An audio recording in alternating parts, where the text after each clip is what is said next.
Geek Sundry tries to recapture the magic of Critical Role with a new actual play series. This is Sagas of Sundry, Goblin Mode. Geek Sundry, the original home of Critical Role, where Felicia Day first brought the group of nerdy voice actors who played Dungeons & Dragons to our screens, has returned from a nearly year-long hiatus of videos with a brand new actual play series. But can Sagas of Sundry Goblin Mode recapture the magic of Critical Role and help push the channel back up the YouTube charts? Or will it just join the list of short-lived actual plays to come and go in the wake of Critical Role leaving the channel so many years ago? Why not take a couple seconds to hit those like and subscribe buttons to help us keep making these videos, and then let's take a look at Goblin Mode and the strange history of actual plays on Geek Sundry. Ooh, so mysterious! So let's briefly talk about the history of Geek Sundry for just a minute. Geek Sundry was a pioneer in the world of actual play, the original home of Critical Role for much of their first season, in a time so long ago Critical Role had a whole other person on the cast. And even before Critical Role, they had Titan's Grave, with recent Critical Role critic Will Wheaton as the DM, which was one of the very first high production value actual plays on YouTube.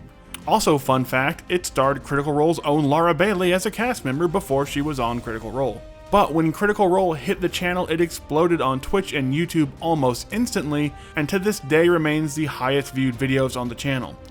But in 2018, Critical Role split off from Geek Sundry, and by the start of the second campaign, they were not airing content on Geek Sundry at all. Since then, Geek Sundry has made multiple attempts to try and capture that magic again, with new actual plays. And while some have gotten solid views, like their Pathfinder-based Knights of Everflame, which lasted for 2 short 8-episode seasons, to their Vampire the Masquerade-based LA by Night, which also drew good numbers but was eventually taken back over by the World of Darkness YouTube channel, they could never really capture that Critical Role magic. Felicia Day, who had founded the channel and convinced Critical Role to start streaming on it, had left the company in 2016, and Will Wheaton followed not too far after, and in fact had to actually sue the new owners of Geek Sundry for allegedly trying to cut him out of his profits from his popular Titan's Grave actual play. And after one final attempt at actual play success, based around the popular We're Alive podcast with Darrington Press's own Ivan Van Norman as a GM, the channel basically went dark for a year, completely giving up on the YouTube game. But now Geek Sundry is back from their 1-year hiatus with a new actual play, and what could be a whole new ecosystem of actual play shows to come, with Sagas of Sundry Goblin Mode. The Sagas of Sundry bit certainly seems to be setting up the idea that Sagas of Sundry is the overarching brand, and then Goblin Mode is just the name of a season, very much in the same mold as Dimension 20 does with their actual plays.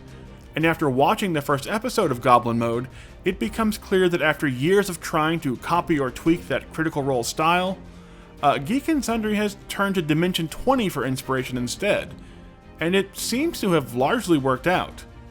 Goblin Mode both plays and looks like something Dimension 20 would do, from the much smaller cast size to a GM screen and player screens that look like they might have been pulled straight from the set of Dimension 20 Burrow's End.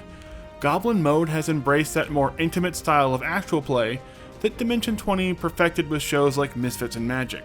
In fact, Danielle Radford from Misfits and Magic is part of this new cast, along with Amy Vorpal, probably best known for uncontrollably laughing through every appearance on every Dropout show she's ever been on, as the show's DM, and 2 former Nerdist and Geek Sundry staffers filling out the show's small 3-player 1DM cast. Goblin Mode feels very much like a campaign based around the henchmen of the characters from Dimension 20 Escape from the Bloodkeep. These are often hilariously inept underlings of a recently defeated necromancer who are just trying to make their way out of their master's ruined lair. The show basically embraces the concept that sometimes failure is more interesting than success, with the first episode ending with the party basically fleeing from a mimic after a battle gone terribly wrong, and Amy Vorpal is an excellent DM for this journey, finding a nice balance between letting the players try some pretty wild things while also keeping the whole thing grounded in the actual mechanics of the game, which is based in D&D. Goblin Mode even features an after show that seems remarkably similar to the Adventure Party videos you'd get after a Dimension 20 show, So their new strategy seems very clear. Move on from Critical Role by trying to adopt the style of Dimension 20. Goblin Mode really feels like the Dimension 20 mini-campaign that never was. And if this is the beginning of a whole series of these smaller campaigns set under the Sagas of Sundry brand, that could be the recipe to finally see Geek and Sundry claw its way back up the actual play totem pole. Currently, the first episode has over 10,000 views in 2 days, which is pretty good for a brand new actual play on a channel that was effectively dead for a year. So maybe Geek and Sundry will never capture that full Critical Role magic on their channel again, but if they could pull a little bit of that Dimension 20 magic over instead, that might be just enough to get their actual plays back on track for the first time in years. So what do you think? Are you down to give Goblin Mode a try? Do you think the Dimension 20 style of actual plays is a better fit on Geek and Sundry? Let us know in the comments, and don't forget to hit those like and subscribe buttons.